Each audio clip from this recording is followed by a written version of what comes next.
Ohio State just beat Texas 28-14. And I ain't gonna lie. This, like I said, this game is pretty good. And I do wanna hold up now. I don't know what's going on with the alright, that's good. I do wanna call out some stats right quick because bro, I ain't gonna lie, Jeremiah Smith, they gotta get him involved, bro. They cannot allow teams to not to dictate how to get the best player involved. Ware Howard was 24 of 33, 289, one touchdown, one interception. He didn't play that bad. He really turned to put the ball in harm's way like that. So he did pretty good in my opinion, aside for that one pick that he threw. The rushing game was okay. It wasn't super effective, but in the red zone, it was very effective.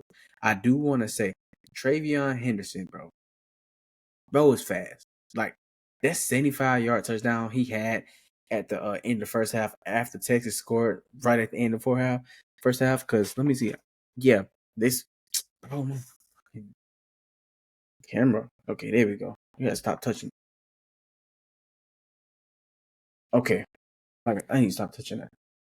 Yeah, bro, that 75-yard touchdown with 13 seconds left was crazy, insane. And I do want to say things that I like I said, I like from Ohio State. Their defense stepped up in the second half.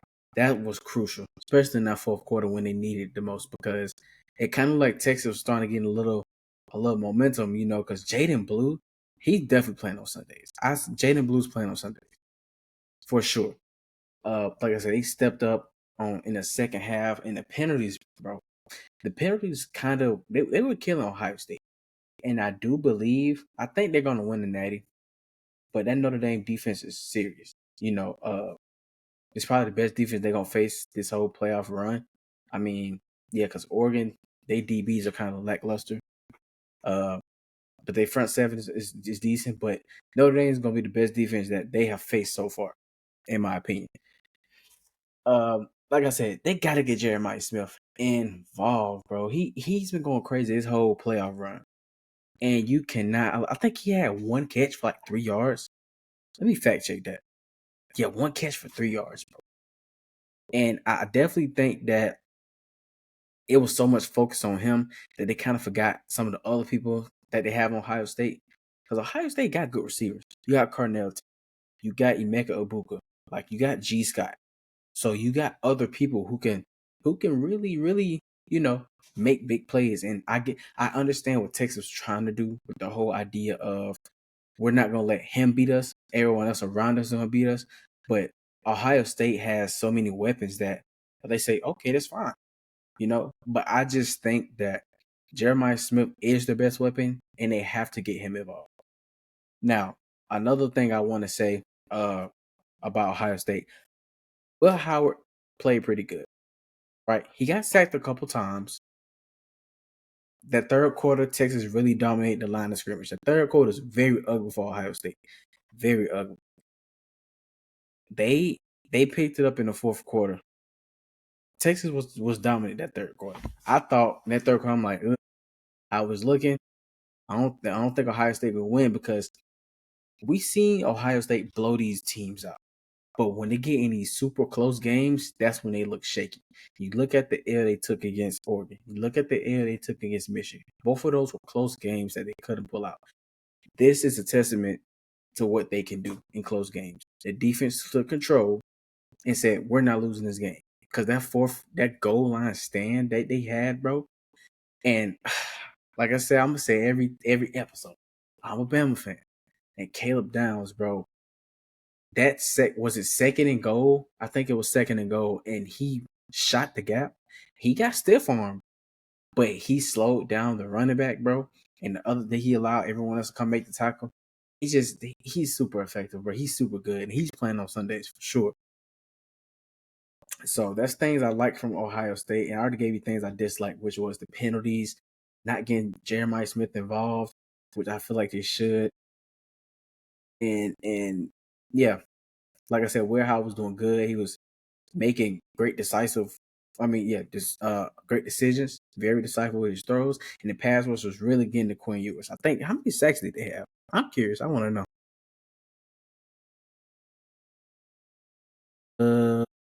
I might need to go on what you call it for that. Yeah. He got I know he probably got sacked about maybe 4 times. I want to say probably 4 times. I'm pretty sure it's at least 4 times because that pass rush was really getting to him, and he wasn't playing that bad up until the fourth quarter, you know, and that was something that they really needed. They didn't need to happen because that strip sack by his former roommate was big, and that really what sealed the game. Hold up, I think it's right here. Receiving fumbles. Yeah, so he got sacked. Okay, he only got sacked twice. Okay, I was off. He didn't get sacked twice. But okay, now I'm gonna talk about Texas side, right? Things that I liked from Texas, right? So I definitely think like I said, their idea of coming into this game was we're not gonna let Jeremiah Smith beat us, right? And they're gonna try to control the run game and limit big plays, which they did. They limit the big plays. It wasn't that many big explosive plays in this game from Ohio State. I mean, besides the one at halftime, that was the most explosive play they probably had this game on offense.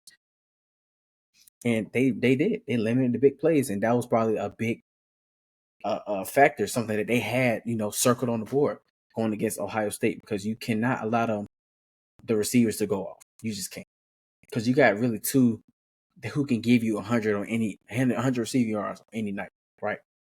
So, another thing that I really like from Texas was how they was able to get their running backs in the passing game.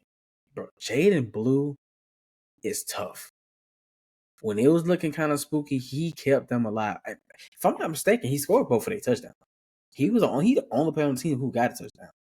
The receivers, man, besides Golden, who he kind of went out with an injury earlier and he came back, but it's just Jaden Blue was leading them in receiving yards, I mean, Isaiah Bond really didn't have a good game. Matthew Golden was he was decent. I think he's their best receiver. Wisner, I mean, it's just I think they needed more big plays to beat Ohio State. And they were getting steam, especially in that third quarter. They were gaining steam. They was getting to Will Howard, making him, uncomfortable, making him move around. They sacked him a couple times. How many sacks did they have? Wait, I'm tripping. Wait, when I said the sacks, right, I read them flip flop. Texas had 2 sacks. Ohio State had 4 sacks, so I was right the first time.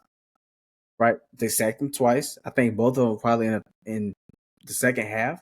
So they were getting to him. The defense was playing pretty good. It's just the offense, man. That Ohio State defense was just pressure. It was putting pressure. It was making tackles, and this is an offense that early in the game was confused. They was kind of confused with the formations that Steve Sarkisian was throwing at because Sark is a great coach, bro. I hate that he left Bama. I really do, but Bama can't mess with that oil money that they got in Texas.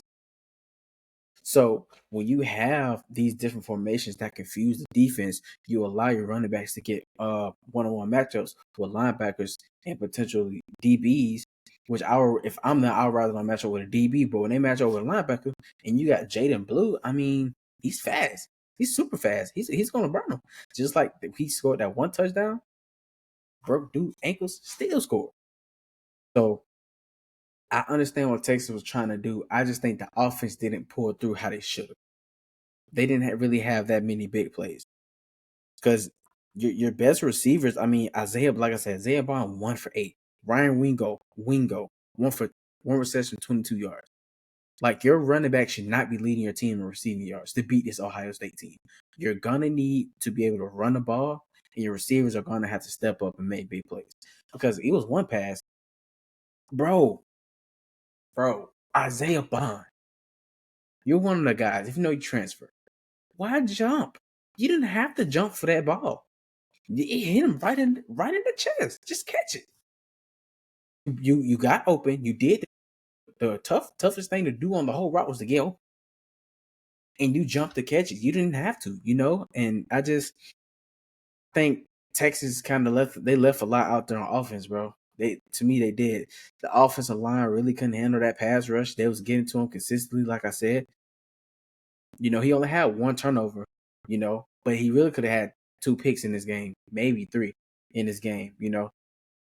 So I mean, I know it's gonna be gonna see what he's gonna do next year. It's gonna be something looking forward to for next year, man.